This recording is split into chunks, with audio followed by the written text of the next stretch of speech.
dress scruffy. I said, OK, so I went out and I bought a suit for 30 shillings and a cap for 1 shilling. And when he invited someone up from the audience, that was me. I came up, and it worked so well, we were booked at the end of that season as a double act. We did well, but he didn't want to be a double act, neither did I. He wanted to go his way, and so did I.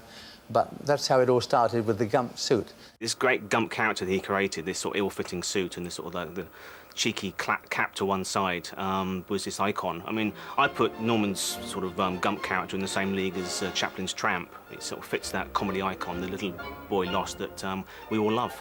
Norman was appearing all over the country as a supporting act.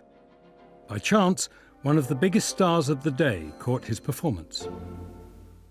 There'll be bluebirds over the white cliff of Dover. Well, I first saw Norman's act when I first came down to live in Sussex just after the war. And my husband and I were going to the theatre, a very small theatre in Brighton, to see an act that was top of the bill. And we saw this little chap come on who wasn't very highly billed. I think it hadn't heard of him before. And he was so funny. He had me in stitches.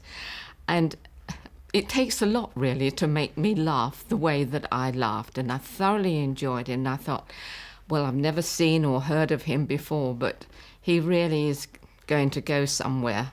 We'll meet again. Don't know where, don't know when. And they did meet again. In 1947, Vera Lynn was at the height of her career. She was booked to top the bill at the Victoria Palace, and at the bottom of the bill was Norman Wisdom. Smiling through. I was due to go on at a certain time, and he was getting very nervous because I was going on in the first half, closing the first half, which is a very important spot.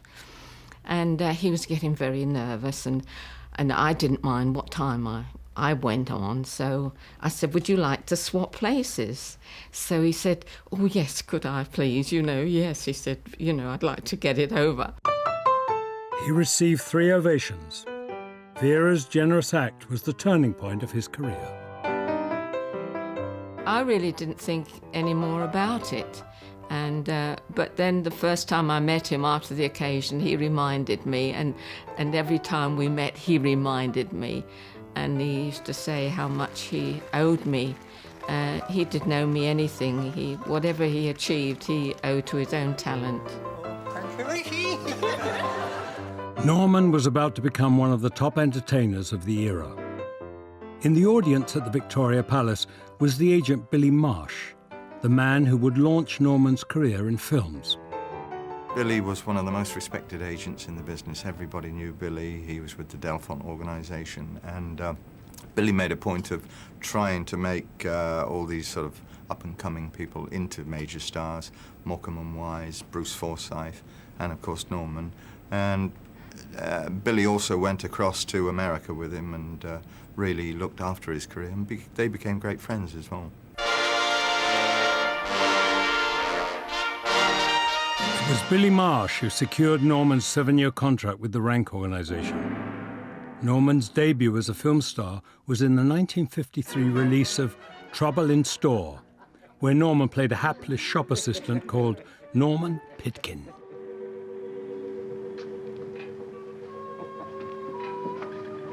What on earth are you doing here? Oh, Mr. Freeman sent me. I'm the new window dresser. You? How utterly grotesque. Suddenly became the biggest box office draw in the country, and his films were making more money than James Bond films in the early 60s. So, I mean, he was a huge comedy star, and this whole sort of Norman franchise came up around it. So Trouble in Store was probably the one that began the whole legend of Norman Wisdom.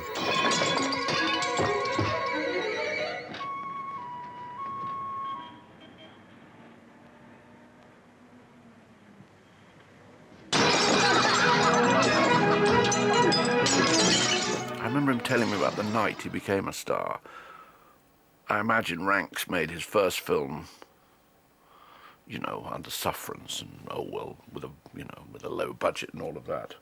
at the time, the Rank organisation took a chance on Norman Wisdom. OK, he was a recognised stage success and stage comedian, but films is a different beast altogether. But so apparently at the premiere for Trouble in Store, he was stood there with all these big wigs coming in, Earl St John, the head of Rank, and all these guys coming in. Being frightfully snobbish and sort of just thinking he was some piece of dirt that had been brought in. I was too scared to look at the screen. I was watching the audience's faces, hoping that they laugh, and lucky me, they did. And after the film was finished, they were a different crowd of people coming out. The Earl St Johns and the John Davis and everybody, they were coming out and saying, Norman, oh, Norman. Oh. It's a very, very English story, isn't it? The idea that he then became a film star.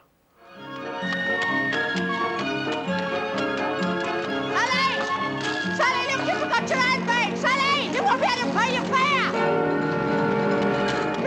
Stop! Trouble in Store broke box office records. Norman received the British Film Academy Award for Most Promising Newcomer.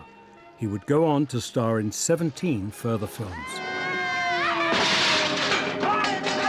When the British film industry was going into decline, I think Norman actually kept the British film industry afloat. They made a fortune for the Rank organisation. He really did. I mean, he kept Pinewood Studios going for nigh on 15 years. Sometimes it was only him and the carry-ons that were actually in there making movies. So it was a very important part of the industry, as well as, you know, making millions of people laugh.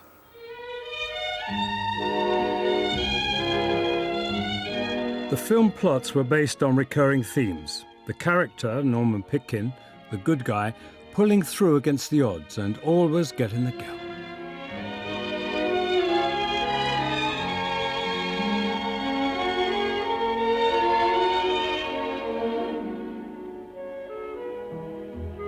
I think my favourite Norman Wisdom film is probably The Square Peg, because I love sort of army comedies and things, and I love the great cast in that. Honor Blackman's a wonderful leading lady. A square peg in the round hole. You're in the army now. Try and get out. Here we are, miss.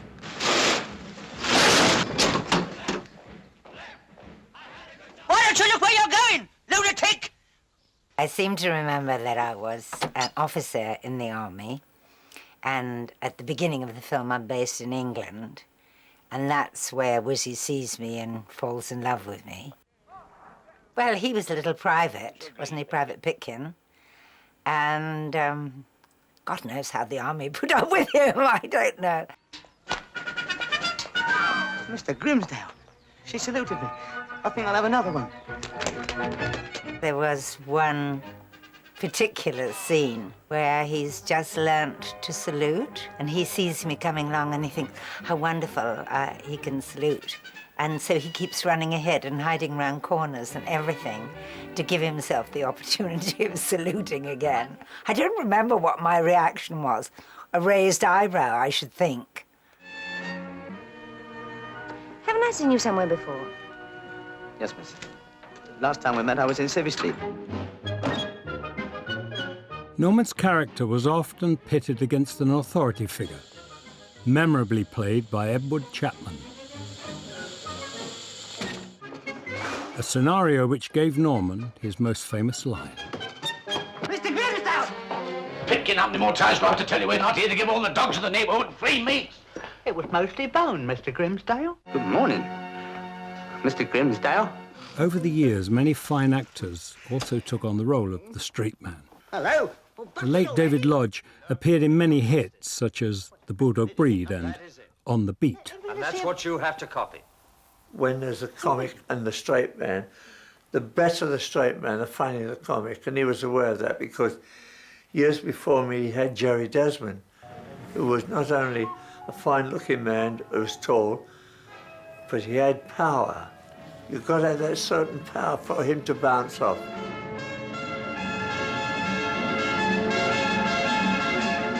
By now, Norman had developed a skill for causing a riot on set.